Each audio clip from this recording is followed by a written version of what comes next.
పరిపాలన కేసీఆర్ ది బానే ఉంది, మంచిగానే ఉంది. ఇప్పుడు రేవంత్ రెడ్డిదే ఆ బస్సులు ఎక్కిస్తాడు, కుప్పలు కుప్పలు అలా మనుషులు కింద పడేది కూడా చూడరు.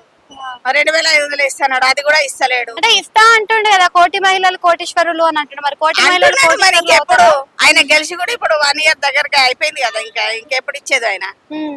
మరి అంటే ఖజానా లేదు అని అంటుండే కదా, మరి ఖజానా లేనప్పుడు పథకాలు ఎట్లా ఇస్తాడు అనుకుంటారు మీరైనా? మరి ఆయన హామీ ఇచ్చినప్పుడు తెలీదా? ఆయన హామీ ఇచ్చిండు కదా, మరి అలా ఇచ్చినప్పుడు ఇస్తా అంటాడు. ఇందిరమ్మ ఇండ్లు ఇస్తా అంటాడు, అవి కూడా ఇస్తాడో ఇయ్యడో అది కూడా తెలియదు. సర్వే అయ్యిందా మీకు? సర్వే నాకు సర్వే కాలేదు, అసలు మీరు రూట్ కే రాలేదా సర్వే? అసలు కాలేదు. మాకు ఇల్లే లేదు. ఇల్లు ఇస్తా అన్నాడు, డబుల్ బెడ్రూమ్ కూడా అప్లై చేసినాం, అది కూడా కాలేదు మాకు. ఇప్పటికి 2016 అప్లై చేసిన డబుల్ బెడ్రూమ్. అంటే కేసీఆర్ పరిపాలన అప్పుడు కూడా మీకు రాలేదు? అప్పుడు కూడా రాలేదు మాకు. కనీసం ఇప్పుడన్నా వస్తుందని అప్లై చేస్తే మళ్ళీ అది కూడా ఇప్పుడు మాకు సర్వే రాలేదు, అట్లా పేరే రాలేదు మాది. అంటే ఇప్పుడు ఈయన ఇచ్చే పథకాల్లో ఫ్రీ పథకాలు చూసుకుంటే ఫ్రీ బస్ ఉంది, ఫ్రీ 500 రూపాయల గ్యాస్ ఉంది, ఫ్రీ కరెంట్ ఉంది.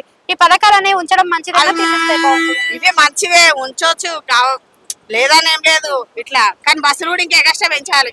ఇట్లా అయితే కష్టం, అందరు కింద పడుతున్నారు దిక్కు. అసలు ఏం పథకాలు పెడితే మంచిగా ఉంటది ఈ పథకాలు కాకుండా జనాలకి? ఇవి బానే ఉంది, ఈ పథకాలని కాదు, ఇవి మంచిగానే ఉన్నాయి, మంచిగానే నడుస్తుంది. కానీ ఇంకా కొద్దిగా పెంచాలి, అన్ని ఇస్తా అన్నవి ఇచ్చేసేయాలి అంతే.